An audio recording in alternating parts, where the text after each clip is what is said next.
गुरु जी के चरणों में सादर प्रणाम।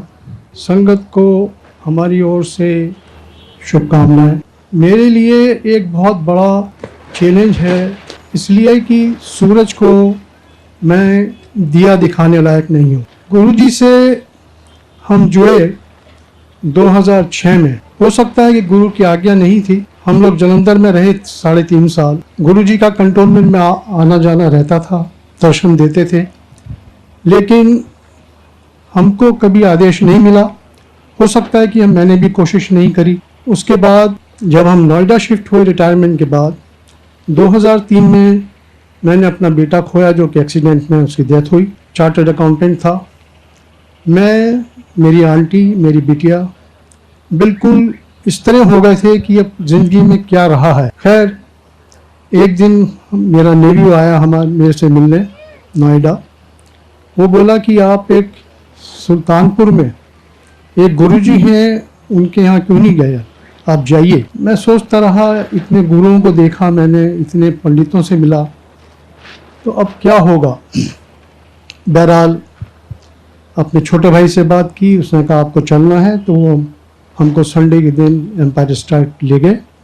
जैसे हम एम्पायर स्टेट पहुँचे, गुरु जी के दर्शन किए, जब महसूस हुआ हमको कि हम बिल्कुल पागल रहे। जलंधर में गुरु जी रहे, हमको दर्शन नहीं हुए। फिर किसी अंकल ने मेरे से कहा कि उनकी आज्ञा बिना कोई इस दरबार में पाँव नहीं रख सकता। ये बात बिल्कुल ठीक है। उसके बाद गुरु जी ने हमको 3 जिंदगियां दी। पहली जिंदगी दी कि एक दिन हम नोएडा से 7:45 बजे चले गुरु जी के दर्शन के लिए। जब गुरु जी घूम के आते थे और साइड बोर्ड पर बैठते थे, उस टाइम के दर्शन का अनुभव और अमृत जो मिलता था, उसका बहुत ही मज़ा और था। और जब गुरु जी गद्दी पे बैठते थे, उस दर्शन का अमृत पाना जैसे स्वर्ग में बैठना है। 7:45 बजे चले और 8:10 के ऊपर हम एम्पायर स्टेट पहुँचे। आप यकीन कीजिएगा कि 35 मिनट के अंदर आप नहीं पहुंच सकते एम्पायर स्टेट। 35 किलोमीटर्स नहीं कवर कर सकते। हम जैसे पहुंचे, गुरुजी ने हमको दर्शन दिए, हमने चाय प्रसादा लंगर खाया, गुरु की आज्ञा ली। जब हम लौटे तो 100 फुटा रोड के ऊपर एक रेड लाइट मिली।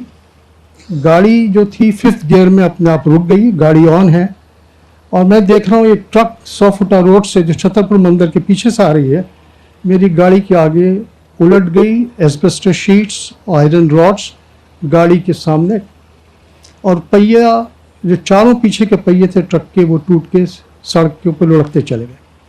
कॉल सेंटर से जो बच्चे आते थे, उन्होंने स्कूटर खड़े किए, आए भाग करके कि गाड़ी में से निकालो।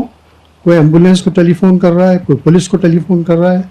बहरहाल जब वो पास में आए, उन्होंने देखा कि हम इंटैक्ट हैं।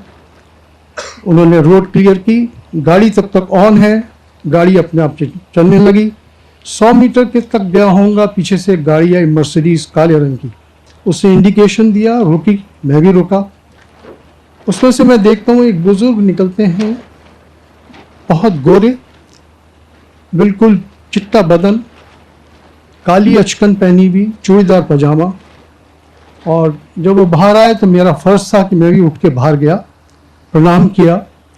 मेरे से एक ही सवाल किया कि आपके कहीं लगी तो नहीं है। मैंने कहा जी हमें तो नहीं लगी, ये गुरु की मेहर है जो कि आज हम बच गए। तो बोले कि ये गुरु की मेहर से ही आज आपको जन्म मिला है, बचे हैं। बहरहाल हम गाड़ी में बैठे, जब देखा अनदर 100 मीटर गाड़ी गई होगी, गाड़ी डिसअपियर हो गई। उसके बाद जब गुरुजी ने एक दिन बांधा हुआ था हमारा संडे का, जब हम गए दर्शन करने के लिए गुरुजी के दरबार में पहुंचे, गुरुजी कई बार जो मैसेज देते थे सबके लिए, he used to speak very loudly, बड़े जोर से बोले किसी अंकल से कि अंकल सड़क दे उत्ते ऐदा नहीं है कि तुर लिया रेड लाइट है तो जरा वेट पे चल दें। So this is one message which I want to share with you. I don't cross red light till today. चाहे मेरे को आधा घंटा रुकना पड़े, चाहे 20 मिनट रुकना पड़े, मैं रुक जाता हूँ। दूसरी जिंदगी गुरुजी ने दी हमारी आंटी को, जिनको कि पैरालिटिक अटैक पड़ गया था 2008 में, और हाफ बॉडी पैरालिटिक थी, जो कि आंटी को भी पता नहीं था। बहरहाल जब हम कैलाश हॉस्पिटल गए, वहाँ पे डॉक्टर ने एग्जामिन किया, आंटी के उंगलियों में, पाँव में और थोड़ी सी ज़बान में थोड़ा सा था। उसके बाद जब MRI के लिए ले जा रहा था मैं, तो एक मेरे पास कॉल आया। वो मैसेज था कि माथुर अंकल, आंटी ने अटैक पै गया। ऐसा, आंटी आप तो इतनी दूर बैठी हैं, मैं यहाँ नोएडा में हूँ, हॉस्पिटल में हूँ। तो बोलती हैं आप MRI के लिए ले जा रहे हैं? हाँ। कहता कुछ नहीं, एक थोड़ा सा ब्रेन में क्लॉट निकलेगा। और गुरुजी ने बताया था 1 हफ्ते पहले आंटी को सोते हुए हाफ बॉडी पैरालिटिक अटैक हो गया था, जिसको उन्होंने बिल्कुल माइल्ड कर दिया। उसके बाद आंटी 6 दिन रही, बाहर आ गई और अभी आंटी बिल्कुल ठीक हैं, स्वस्थ हैं, अपना काम अपने आप करती हैं। और जब गुरुजी के पास हम दर्शन करने जाते हैं, और गुरुजी ने जब 2007 में चूल्हा छोड़ा, तो हम सोचते थे कि अब क्या है हमारी ज़िंदगी। गुरुजी ने ये बताया कि मैं हमेशा आप लोगों के साथ हूँ, आपके साथ रहूँगा, आप हमारे साथ रहिए, लेकिन जो मैं मुझको मानिए, आप मांगे मत, मंगो मैनू, मंगो मत। एक दिन गुरुजी से बात हो रही थी, तो गुरुजी ने मेरे से यही कहा कि मंगते नहीं है तो पूछते नहीं। वो इसलिए था कि जब हम अपने बेटे को खोया, तो गुरुजी ने हमारा माइंड धीरे धीरे धीरे सेट किया। गुरुजी चाहते तो वो 2 घंटे में हमको सेट कर देते, लेकिन गुरुजी की जो कृपा रही असीम, धीरे धीरे सेट किया। वो किसी वजह से सेट किया होगा कि एकदम सेट करने में कुछ हमारा नुकसान होगा, और धीरे धीरे करने में गुरुजी ने हमारा कल्याण जो किया, उसका हमको कोई एहसास नहीं हुआ, लेकिन अब एहसास होता है, क्योंकि गुरु जो है महासमाधि ले गए।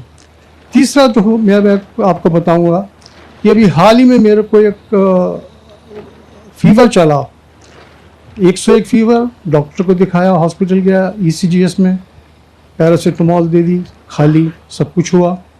शाम को जब मैं BBC न्यूज़ सुन रहा था करीबन 8 बजे, मेरे को इतनी ज़ोर से शिवरिंग हुई कि मैं शेक डांस कर रहा था। इस शेक डांस में मेरी बिटिया ने मुझे पकड़ा, मेरी आंटी ने पकड़ा, पड़ोस से बुलाया, उन्होंने पकड़ा, लेकिन ये खुद जिन्होंने मेरे को पकड़ रखा था वो भी शेक डांस कर रहे थे।